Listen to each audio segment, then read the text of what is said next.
Frank. That buggy on Fire Island came hurtling from the dark as fast as a hoodlum's fist. No time to be scared, the dance bar music still in your ears. And perhaps, as you wait for the cab they called, you're thinking of a poem with Chinese fortune tellers in, storks and garbage men and saxophones, or perhaps that blonde guy in the bar who gave you the eye. Help me bring excitement into this poem, like a juggler, say, a dancing elephant, or even you crashing through my double glazing this summer night and asking for a cocktail, a Manhattan or Negroni, before you take me in your arms like you took that blonde guy and carry on, as if the buggy had been a passing seagull or a dog that cocked its leg rather than a bolt of lightning aimed at you by some malicious god. But would your visit be followed by a life of bliss in your apartment? Or would you pat my cheek in your usual charming way, then leave to join the waiting cab and the friends I'd never meet? The night breeze ruffling your shirt, without seeing the buggy that will put an end to all of this, the parrots, jujubes, and the waving palms.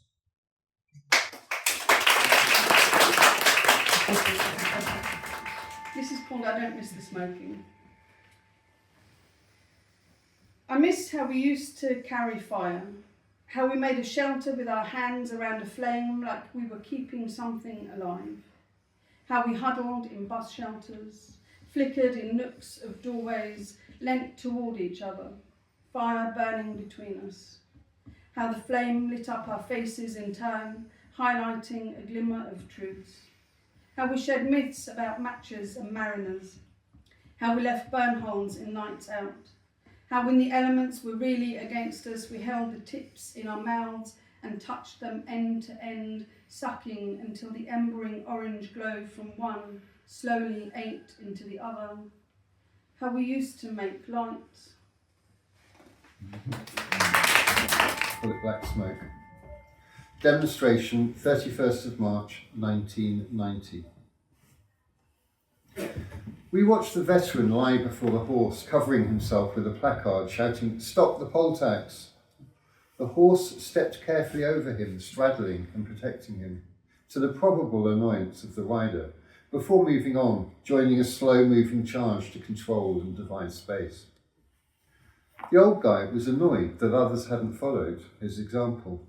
Too passive for the black bloc, others overwhelmed as their expectation of police, of rules, of rights fell apart. I stood there with you, holding hands among the dust, broken placards, thrown bricks, tear gas, some holding bleeding hearts, others wondering where to go. At that moment, a snatch squad rushed across the wide Whitehall River to grab the protester right next to us and rushed him back across, pulling his fingers apart, unbalancing him, scraping him, powerless. It seemed surreal that we hadn't been touched, so we immortals walked through the Fagin Mene like stars in some Jean-Luc Godard film, feeling a deep connection that later turned out to be temporary, shallow, hollow. A police car got stuck in a crowd and battered. The occupants wrinkled out. Smoke rose from the South African embassy around the corner on Trafalgar Square. It was scaffolding covers only, apartheid's outpost otherwise unhurt. But the twisting smoke rose like the pain of black Africans, like hope, and was seen across London and then on TV news, the black smoke of victory.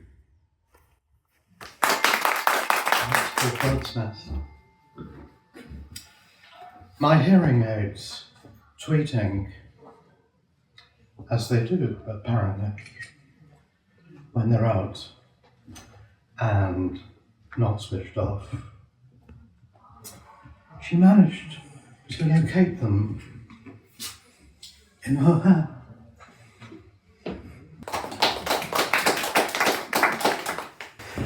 The next one's called One. When two swans kiss, a heart's two halves are joined.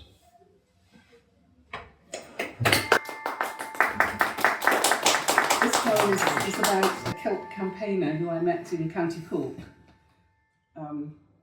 at a market on a seaside, in a seaside town there. The future is seaweed. Kelp girl opens maps of sea forests, spreads out leathery fans of weed across her market stall. She's dressed in fruit gum colours, green and russet. They flatter her skin, her hazel eyes that flicker and hold. Kelp is strong, she says, in the way that gelatine is strong, semi-transparent like the waters of the bay. It buckles with the waves, can flex and braid. Tousled can untangle itself, but kelp and future can't be parted. There are years inside those forests, hatcheries, nurseries, asylums. Kelp grapples onto rock, its clasp ferocious like a hunger. She smiles, a warrior smile that troubles passers-by. We can defeat them, and we will, the profiteers. Kelp is not for their taking. At the turn of tide, the seaward strands all quiver upright for the less than a minute when the sea hesitates. Then they fall, stretching out 1,000 supple fingers to the shore. And yes, I'm swayed. We all are on the windswept quay. Who wouldn't want to hold her salty hand? It's called The Drip. I think it's called The Drip. Postnasal, drip, drip, tap, tap. Menopausal, drip, drip, drip, tap, tap, tap. A household emergency. Drip, drip, drip, drip, tap, tap, tap, tap. Stop! I so wish it would. Sleep. I wish I could. It's not for want of trying. This is no torturous infliction by a cruel stranger or foe from afar, but loudly as I lay in bed, attempting healing repose, the rain atop my neighbour's canopy flows.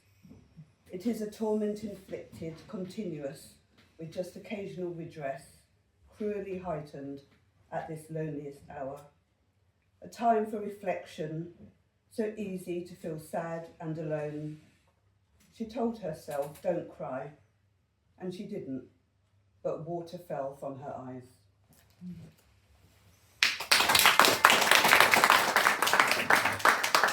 So this poem, The Greener Grass, it was National Poetry Week last week, and the theme was play.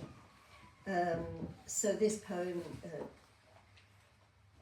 was on that theme, really. It's called The Greener Grass. Alison Headley, Louise Everett, Sandra Smith and me were the gang. But when we played Levitation, we needed 5. Eager Mary, with her darned socks and uneven hems, didn't mind being the corpse. She lay down on the red patterned carpet and we knelt, 2 on each side. She looks dead, she looks dead, we intoned the incantation. She is dead, she is dead, she is dead, she is dead. Then we lifted her, 1 finger each. It was easy, like always. Then we felt the weight lift, rise from our fingers and looked up. She was hovering near the ceiling by the fly-blown lampshade, smiling broadly in a way I'd never seen before. She even looked pretty. Don't let her go, Alison shouted, but her ankles slipped from my grasp like a wet potato. She giggled as she blew us a kiss and swam towards the open window. We said She'd gone to the toilet and never came back. The hunt went on for days, weeks, years. I lay awake, wondering if she was happier wherever she landed.